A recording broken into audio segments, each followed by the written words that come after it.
Ahlan masalah. Monggo diterusaken. Saya putus dulu lah ya, biar sesuai urutan ngaji bareng, biar beliau yang mengawali. Ya. Ahlan wasahlan. Jadi Gus ya, Al-Mukarram Syekhna Kiai Haji Bahauddin Nur Salim, saya baru muqaddimah menyampaikan bahwa perintah tadabbur Al-Quran itu khitabnya umum kepada semua. Jadi kita semua diminta memang ngaji bareng Al-Quran ya. Kemudian saya sampaikan yang kedua, bahwa kan beliau ini Syekhna selalu mengajak kita untuk berbahagia dalam beragama ya. Saya sampaikan tadi dalam pengantar Gus, bahwa seorang guru saya Syekh Abdul Qobur Mustafa menyampaikan, kalau bisa diringkas tujuan Islam dihadirkan dalam kehidupan adalah is'adul insan fid darain, supaya manusia yang beragama ini itu bahagia di dunia dan di akhirat ya.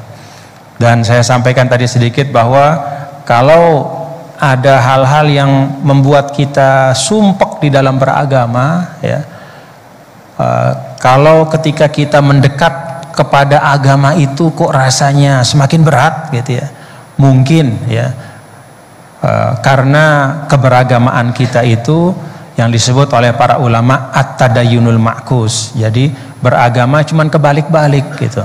Yang penting ditinggalkan, yang enggak penting yang dibahas habis-habisan. Nah, saya pikir dari beliau, dari guru kita nanti kita akan simak ya, ngaji bareng.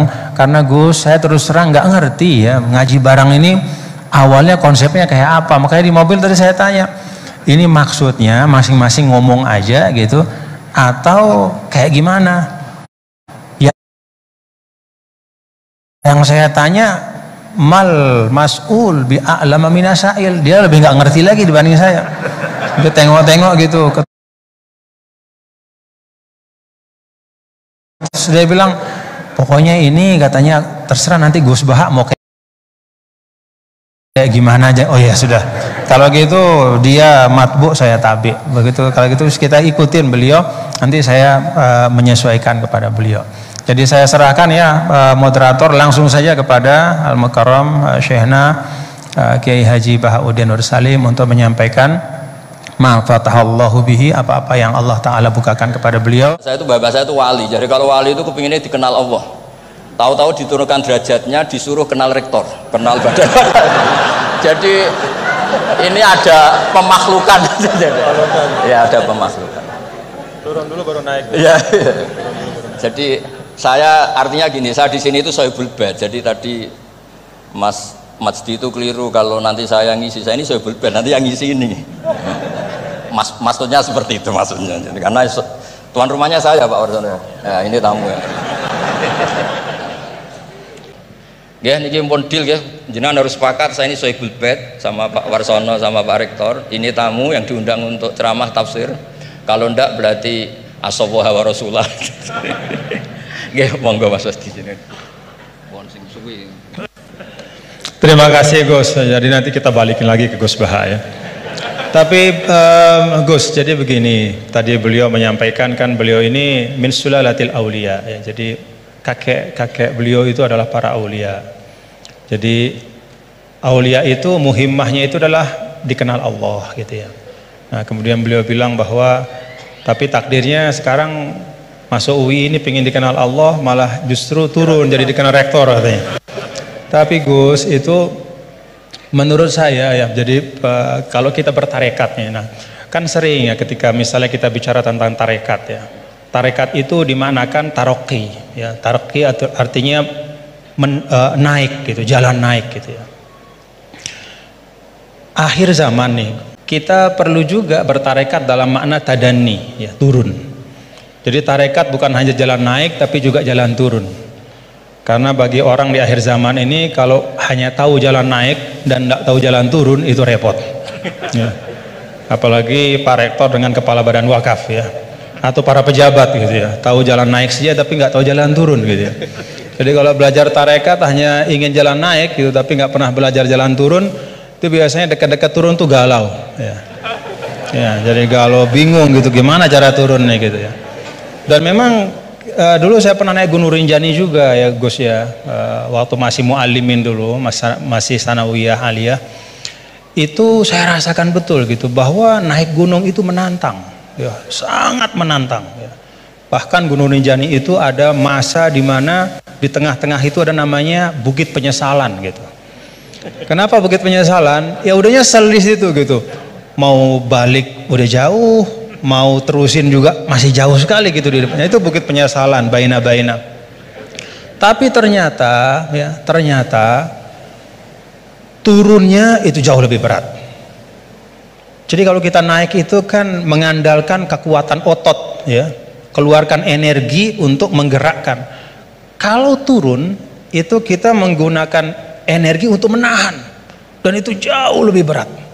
Ya, jadi menahan pada saat turun itu jauh lebih berat daripada ketika menanjak. Ya. Dalam kehidupan ini kita belajar naik dan juga belajar turun. Jadi tarakat itu taroki wa tadani gitu ya. Dan kalau sudah turun ada masanya juga naik. Jadi Gus Baha tadi kenal rektor, nanti kenal kepada Allah lagi, balik lagi kepada niat semula insyaallah. Nah, saya ingin sampaikan nih, beliau tadi sedikit sekali ya, dalam waktu yang sangat singkat, tapi itu menyampaikan hal-hal yang sangat penting ya. Saya nggak tahu nih, dipahami nggak apa yang beliau sampaikan tadi nih? Dipahami nggak? Mulai balaghah, kemudian madah. Ngerti nggak madah itu? Madah itu apa? Madah itu pujian-pujian ya. Bagaimana turuqut ta'bir ya, asalibut ta'bir ya, bagaimana orang Arab itu mengungkapkan ya perasaan mereka, mengungkapkan harapan mereka ya, bagaimana mereka memilih diksi-diksi dalam komunikasi mereka, itu mewarnai Al-Qur'an. Jadi beliau ini tadi ketawa-ketawa ya, bapak-bapak juga ketawa-ketawa semua ya. Tapi yang disampaikan itu sudah bahan kuliah buat di Rosat Ulia itu, buat pasca sarjana itu. Ya, jadi alhamdulillah. Nah, silahkan nanti dielaborasi masing-masing. Saya balikin lagi kepada Gus Baha sebagai Sohibul Bait.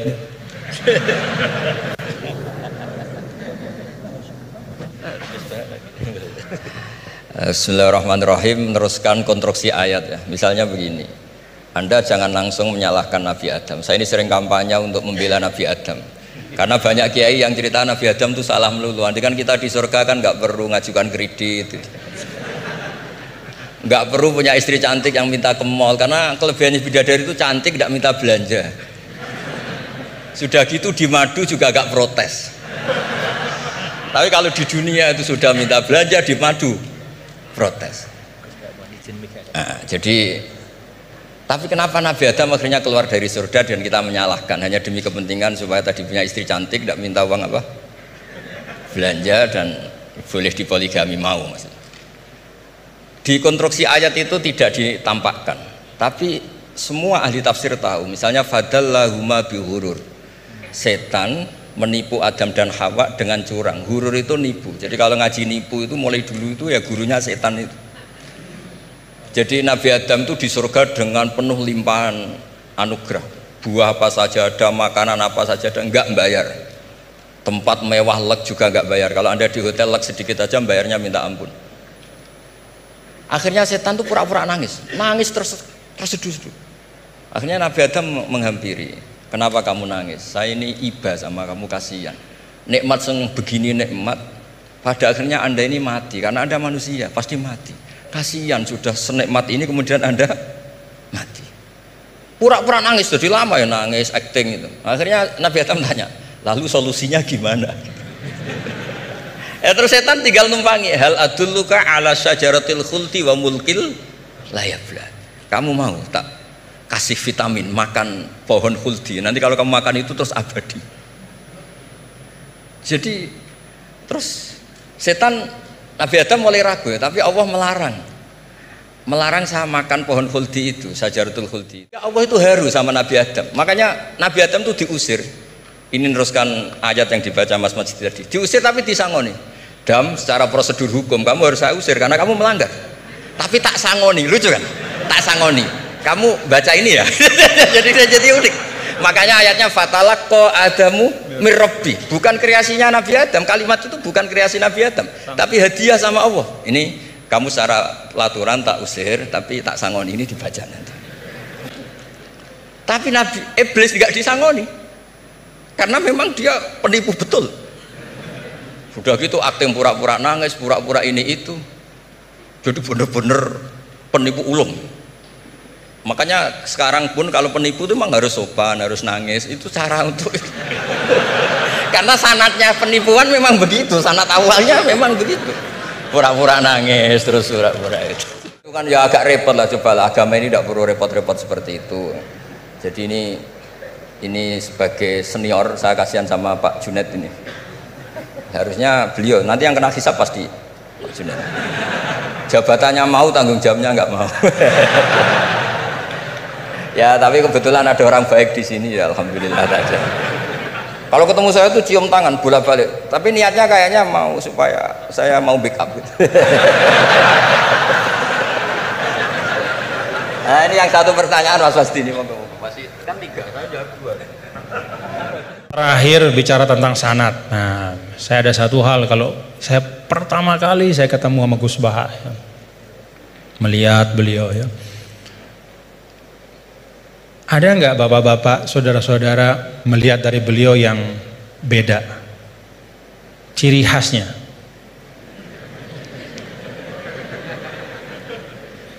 Ciri khasnya beliau itu gini.